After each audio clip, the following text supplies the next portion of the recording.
Carmen here. Listen, has anyone ever told you to batten down the hatches because something terrible was on its way? Like if there was a storm coming and they wanted to make sure that all the patio furniture was inside or your toys? Yeah, I wondered where batten down the hatches came from, and here's what I found out. It comes from the time when they had big tall ships like this. The ships, it kind of looks like a pirate ship, but that was the kind of ship that they used to use to transport people and cargo around.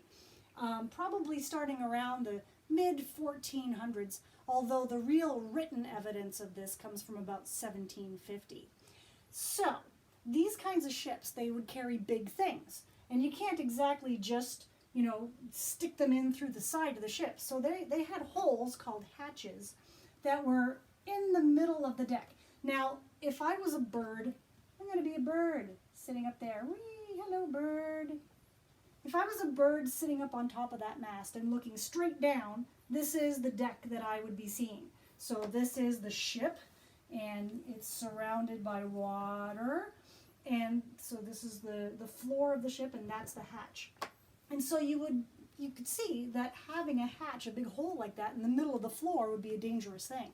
So what they did is they made sure that people stayed safe by putting a grate over top, and it was made out of wood, and it zigzagged like this so that the people could walk across it safely. Yay for safety. So this was really great because then you could see, because it would let in some light if you needed to go into the bottom to go and look for stuff, or sometimes they would have a ladder so you could climb down inside to where you would be sleeping.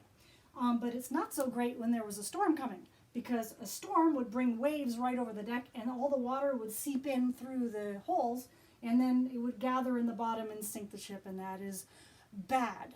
So what they would do is they would take a tarp, like canvas or like a tent, and they would have this specially made so that it was just big enough to cover the hatch.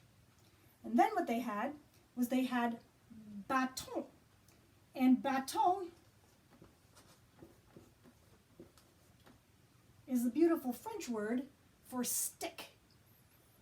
And these were specially made sticks that were just big enough to frame the tarp right around that thing. So now tarp covered the hatch, and they would nail those sticks straight into the deck to make that area waterproof so the water couldn't get in.